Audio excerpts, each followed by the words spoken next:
Welcome to conference coverage presented by ReachMD Radio on XM 160 and powered by Health Day, featuring the latest clinical information and research findings from the American Heart Association's Scientific Sessions 2010, November 13th through the 17th in Chicago. I'm Dr. Matt Birnholz, your host. And I'm Sue Berg. This year's meeting attracted approximately 25,000 participants from around the world and highlighted a large number of advances, including the prevention, diagnosis, and management of hypertension, high cholesterol, myocardial infarction, and congestive heart failure. A new third-generation experimental pump implanted to assist the heart in patients with advanced heart failure showed similar survival rates compared to commercially available left ventricular assist devices. Investigators compared outcomes of 140 patients who received the experimental HVAD with 499 patients who received approved left ventricular assist devices as a bridge to transplant.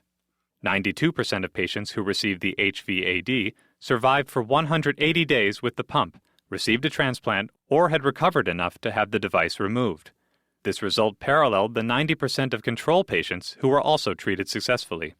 But when investigators compared HVAD outcomes with those in the literature, they found substantially lower bleeding rates, infection rates, and ventricular arrhythmias with the HVAD. Stroke rate was similar with HVAD and commercially available devices such as the HeartMate 2. The study was funded by Heartware Inc. Several authors disclosed financial relationships with Heartware, Thoratec, and other medical device companies. Among patients undergoing treatment with the HeartMate 2, researchers found left ventricular recovery occurred in nearly 2% of patients. 490 bridge to therapy, 600 destination therapy, and 18 compassionate use patients were assessed. Among the 20 patients who experienced left ventricular recovery, investigators found these patients were more likely to have non-ischemic cardiomyopathy, be under 45 years of age, and have been diagnosed with heart failure for less than 1 year. The investigators concluded that rigorous testing for left ventricular recovery should be completed in this subset of patients. Several authors of this study disclosed financial relationships with Thoratec and other medical device companies. Researchers found an increased risk of cardiovascular disease in women with stressful jobs. Past research has yielded mixed findings on the relationship between cardiovascular disease and job stress, and very little data on the effects in women in particular.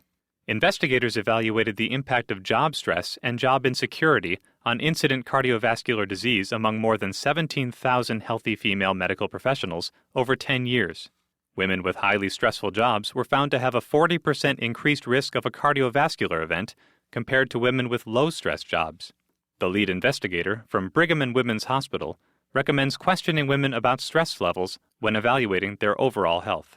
Another study suggests that less sleep may be tied to greater carotid intima media thickness in men, but not in women. In a population of over 600 middle-aged men and women, men got an average of about 5.5 hours of sleep a night and had an average carotid intima media thickness of 0.77 millimeters, while women slept around 6.5 hours and had an average carotid intima media thickness of 0.68. 1 more hour of sleep for men was associated with 0.02 of a millimeter reduction in IMT, but only 0.002 of a millimeter reduction in women. Researchers reported that a cholinesterase ester transfer protein inhibitor known as anacetrafib effectively raised HDL cholesterol and reduced LDL cholesterol with limited adverse events. Investigators randomized over 1,600 patients undergoing treatment with a statin to receive 100 milligrams of anacetrafib or placebo daily for 18 months. In patients who were already treated with statins and had reached an LDL goal of 81, taking anacetrafib lowered LDL by an additional 40% to an average level of 45. Likewise, HDL increased by 138%, more than 5 to 10 times higher than previously achieved levels. The study was funded by Merck Research Laboratories. Several authors disclosed financial relationships with Merck and other pharmaceutical companies. Reports from another study on statins indicate that statins do not appear to increase the risk of cancer. Researchers evaluated over 11 million patient records from a 10-year period. Propensity score methods matched over 45,000 comparison pairs of statin users and non-statin users. Prior to matching, investigators found cancer occurred in 11.7% of statin users and in 11% of non-statin users. After matching, the incidence of cancer in statin patients declined marginally to 11.37% compared to 11.11% among matched non-statin patients. Also, Kaplan-Meier curves for diagnosis of any cancer showed no difference for statin and non-statin users for up to 10 years. A catheter-based renal denervation technique for treatment-resistant hypertension may substantially reduce blood pressure without major adverse events. Researchers randomized patients with refractory hypertension, despite taking 3 or more medications, to receive either renal denervation with previous treatment or to maintain previous treatment alone. Investigators found blood pressure measurements were reduced by an average of 32/12 among those who underwent renal denervation, while blood pressure did not differ from baseline among those who maintained previous treatment alone.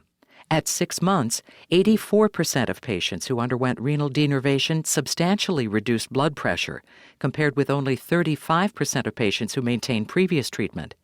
No differences were found in terms of serious complications or adverse events.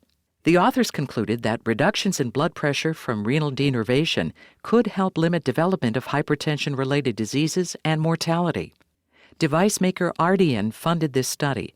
Several authors disclosed financial ties to Ardian and other pharmaceutical and medical device companies. Another blood pressure study indicated telephone-based behavioral intervention may be effective in improving hypertension control. Over 500 patients were randomized to receive either a stage-matched intervention or a health education intervention, both delivered by phone, and compared to usual care. At 6 months, the rate of blood pressure control was over 62% and 52% respectively in the 2 phone groups, compared to about 47% in the usual care group. But another study, published online in the New England Journal of Medicine to coincide with the conference, showed that among patients recently hospitalized for heart failure, telemonitoring had no significant effect on hospital readmissions and deaths.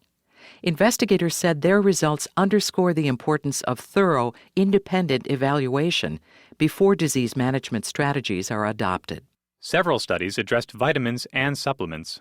One found that patients treated with warfarin often use herbal and dietary supplements without telling their physician, and therefore may be at increased risk for bleeding or thromboembolic events.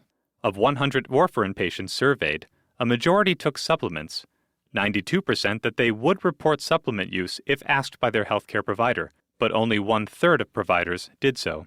In another study, omega-3 fatty acid supplements were not found to reduce recurrent atrial fibrillation, or AF. 663 outpatients with confirmed symptomatic paroxysmal or persistent AF were randomized to high-dose prescription omega-3 versus placebo for 7 days, and then moderate-dose prescription omega-3 versus placebo for 24 weeks. In the paroxysmal AF group, 52% of patients taking prescription omega-3 experienced recurrent symptomatic AF or a flutter event within 24 weeks, compared to 48% of the placebo group. In the persistent AF group, 33% of the placebo group and 50% of the omega-3 prescription group had documented symptomatic AF or flutter events. No difference was found between the omega-3 prescription and placebo groups for recurrence of symptomatic AF. Investigators say these results do not exclude potential benefit in combination with membrane-active antiarrhythmic drugs for different patient populations, such as those with heart failure or multiple clinical risk factors. The study was funded by GlaxoSmithKline. Several authors disclosed financial ties to GlaxoSmithKline and other pharmaceutical companies. Additional studies focused on vitamin D. One investigation uncovered that vitamin D deficiency was associated with an increased risk of fatal stroke in whites, but not blacks. However, racial differences in vitamin D deficiency did not explain why black patients had higher risk of fatal stroke overall. Vitamin D deficiency was also found to be a significant risk factor for several cardiovascular disease states and independently predicted reduced survival. Vitamin D supplementation was further linked to a greater survival benefit in deficient patients. Low vitamin D levels were also associated with an increased risk of all-cause and cardiovascular disease mortality among postmenopausal women, and were found to be associated with prehypertension, independent of other demographic and health factors. Patients with coronary disease receiving sirolimus or everolimus-eluting stents do not appear to be at increased risk of myocardial infarction or death compared to those receiving bare metal stents. And reductions in rates of target vessel revascularization were similar with the two drug-eluting stents. Investigators randomized over 2,000 patients to receive either of the drug-eluting stents or a bare metal stent, and then followed these patients for 2 years. Among patients who received drug-eluting stents, the rates of myocardial infarction or death were 2.6% in the sirolimus-eluting stent group and 3.2% in the everolimus-eluting stent group, compared to 4.8% for bare metal stents. The rate of target vessel revascularization for sirolimus and everolimus-eluting stents was 3.7% and 3.1% respectively, and 8.9% for bare metal stents. Financial disclosures included Abbott Vascular, which manufactures 2 stents in this study. Patients with coronary artery disease and diabetes who undergo revascularization appear to demonstrate improved blood flow compared to those who undergo aggressive medical management alone. Investigators performed stress myocardial perfusion SPECT imaging in over 1,500 patients a year after they had been randomized to revascularization plus medical therapy or intensive medical therapy only. 59% of revascularization patients had no inducible ischemia, compared with only 49% of patients who underwent medical management. This difference in ischemia accounted for a higher risk of death and major cardiovascular events in the medical management group. The median percentage of myocardium showing stress perfusion abnormalities was 3% among revascularization patients, compared with 9% of patients receiving medical management alone. Investigators say revascularization could be useful in limiting reductions in blood flow for patients with diabetes who don't experience symptoms due to nerve damage. A single infusion of epoetin alpha in patients with ST segment elevation myocardial infarction who undergo successful percutaneous coronary intervention appears to provide more harm than benefit. Researchers randomized 136 patients with ST segment elevated myocardial infarction who underwent successful percutaneous coronary intervention within 8 hours of symptom onset to 60,000 units of intravenous epoetin alpha or matching saline placebo given within 4 hours of reperfusion. The investigators found infarct size did not differ between those who were administered epoetin alpha and those who received placebo. In those older than 70, infarct size in the first week was bigger in the epoetin alpha group. Compared to those who received placebo, patients who received epoetin alpha had a higher incidence of death, myocardial infarction, stroke, or stent thrombosis at 4 versus 0%.